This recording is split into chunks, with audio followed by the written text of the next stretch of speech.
ప్రతి వారం చేస్తున్నాం కదా అని ఎవరు నిరుత్సాహపడొద్దు, విసుగు చెందొద్దు.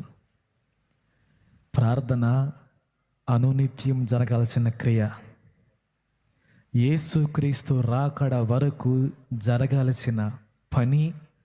ప్రతి క్రైస్తవుడు చేయాల్సిన ప్రాముఖ్యమైన పని ఏదైనా ఉంది అంటే అది ప్రార్థన మాత్రమే.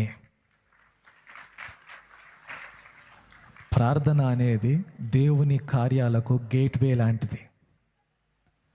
మనం ప్రార్థన చేసి దేవుని కార్యాలకు, దేవుని శక్తికి ద్వారాన్ని ఓపెన్ చేస్తున్నాం.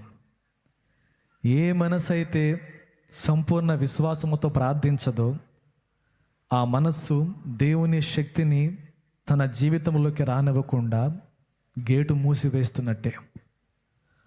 కానీ ఏ మనస్సు అయితే ఈసుమంతైనా సరే అవిశ్వాసము లేకుండా సంపూర్ణమైన విశ్వాసముతో, సంపూర్ణమైన మర్యాద గౌరవముతో, దేవుని పట్ల విధేయత భయముతో ప్రార్థించిద్దో ఆ మనస్సు ఎల్లప్పుడూ దేవుని కార్యాలు చూసిద్ది. దేవుణ్ణి ప్రార్థించుట విషయంలో నిర్లక్ష్యం చేయకూడదు. భక్తులు ప్రార్థించి, మనకు ముందు తరంలో ఉన్న వాళ్ళు ప్రార్థించి తమ దేవుని శక్తిని ప్రజలకు కనపరిచారు కాబట్టి ఇన్ని లక్షల మంది రక్షణకు కారణమయ్యారు వాళ్ళు. ఈరోజు నువ్వున్న ప్రాంతములో, నువ్వున్న పట్టణములో నీవొక భక్తునిగా, భక్తురాలిగా దేవుని శక్తిని చూపించే స్థితిలో నీవు ఉండాలి.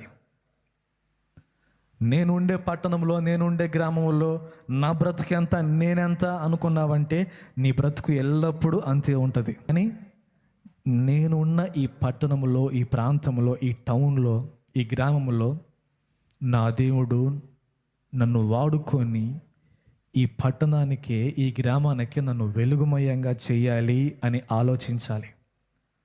అలా ఆలోచించే వాళ్ళు మాత్రమే దేవుని శక్తిని ప్రపంచానికి చూపించగలుగుతారు. అటువంటి ఆలోచన లేకుండా పొద్దున లేవగానే పనికి వెళ్ళిపోదాం, బ్రతుకుదాం అనుకుంటే ఎటువంటి ఉపయోగం ఉండదు. అన్యులు నీ వద్దకు పరిగెత్తుకుంటూ రావాలి. వాళ్ళకు రోగం వచ్చినా, అప్పులు వచ్చినా, ఇబ్బందులు వచ్చినా, వేదన వచ్చినా, చచ్చిపోదామన్న ఆలోచన కనిపించాల్సింది నువ్వే. నీ పక్కింట్లోని అన్యులు నిన్ను పట్టించుకోరు. ఎందుకని? వాళ్ళు ఎట్లా బతుకుతున్నారో నువ్వు అంతే బతుకుతున్నావు. కాకపోతే తేడా ఏంటంటే వాళ్ళకు యేసుప్రభు తెలియదు, నీకు యేసుప్రభు తెలుసు. తెలిసి నువ్వు అంతే బతుకుతావు, కొత్తగా ఏం బతుకో. నీకు వాళ్ళకు తేడా